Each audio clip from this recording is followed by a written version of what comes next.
Part one of our Norman Rockwell project is pretending that we are Norman Rockwell and creating this background that has space. So to help us out, we're going to start with a trapezoid tracer. I'm going to get my name on the back of my big white sheet and I'm going to flip it over. My paper is tall, vertical in front of me.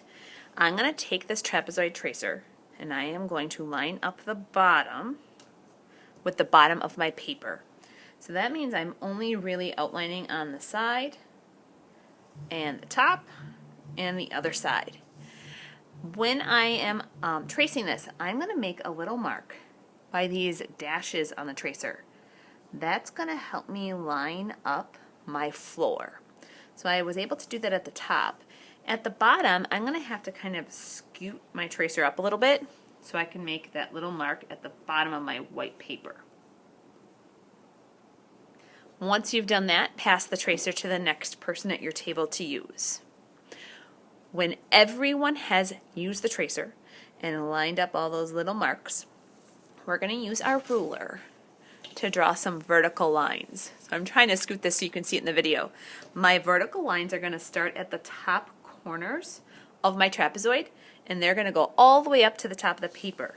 I am using my ruler, and when I put my ruler on here, my ruler fits pretty perfect. It's almost exactly 12 inches to the top of my paper. You want that line to be straight. You don't want it to be falling over. So I am going to line it up with that dot, get my ruler as straight as possible, and I am going to draw my pencil line. And I'm going to do the same thing on the other side. So what I'm doing is I am creating a space that has a back wall, a floor that goes out, and walls on each side. With your ruler, you are going to now line up all of these marks. So I'm going to take my mark at the top and I am going to line my ruler up with the mark at the bottom on that side, and I'm going to connect them. So this line is kind of angled. It's not straight up and down vertical. I'm going to line up my second notches and my third. My ruler, as it gets to the middle, is almost completely vertical, straight up and down. On the sides, they're kind of bending in. 1, 2, 3, 4. My fifth line starts to angle the other direction. 6, 7 lines. There it is. Now this is the trickiest part. I'm going to take my ruler and I'm going to line it up with the top of that trapezoid, and I am going to draw a line at the bottom of the ruler. Still staying in that trapezoid shape. I'm not going all the way off the paper. I'm going to roll my ruler down or scoot it down. Now I'm going to line the top of my ruler up with that line I just drew, and I am going to make a line at the bottom of my ruler in that trapezoid shape. And again, line it up at the top, draw at the bottom. Line it up at the top, draw at the bottom, and I'm going to repeat this until I can't fit any more in. So there it is. I'm not going to try to put that tiny little space on there. I have drawn my background. My floor is checkerboard, my sides, my walls are still white, and the back wall is white. Now I'm going to take a Sharpie marker and I am going to outline all of these lines on the floor. Alright, if you're like me, I'm not perfect at outlining, so I always take a big eraser. You'll find them in the containers at your table, and I just erase any pencil lines that I still see. Just makes my artwork look neater. Now I'm ready to color like a checkerboard, which looks easy, but kids oftentimes get a little bit concerned, flustered, or confused. So I suggest you start with a pencil and you make a code. So if I am going to start by creating a checkerboard with white and purple, I would make the letter P and any square I'm going to color purple. So as I go across, I'm going to do one row at a time. Purple, that's going to be white. Purple, white. Purple, white, purple, white.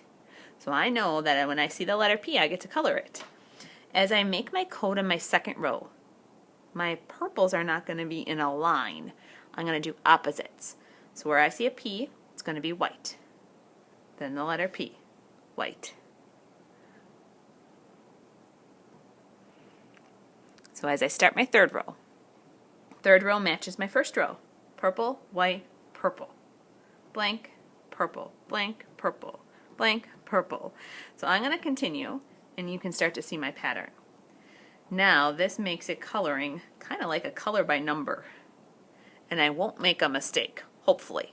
So make sure you're using nice markers. If they're not working well, put them in that basket on top of the cubbies that says markers that don't work, and use some nice markers.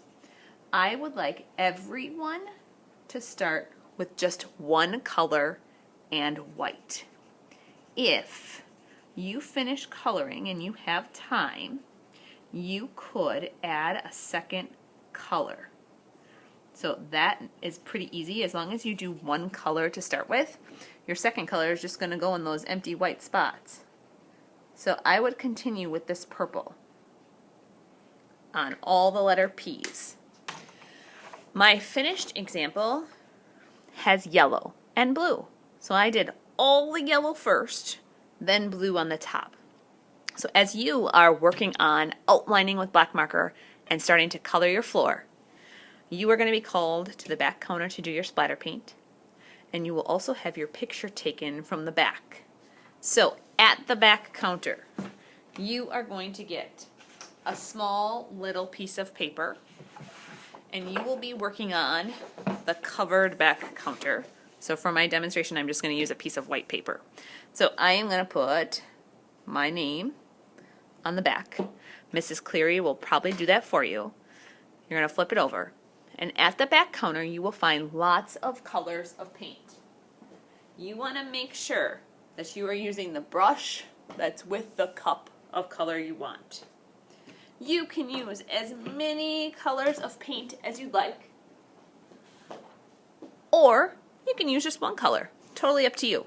So I am splattering onto this yellow, but I'm splattering so I don't get it everywhere. So I take a scoop of color, and instead of flinging the brush back and forth, I angle my brush so it's almost going to drip down, and I tap it with one finger, and I move that brush around. Notice how I've only gotten one scoop of paint, and I was able to splatter all over. Your splatter can be as simple as that. So you would return that brush to that color and bring your project to the drying rack when you're done. If you want to use more than one color, you can. Big scoop of paint, angle that brush down, and just a little tap. I have seen splatter paints with just a couple splatters.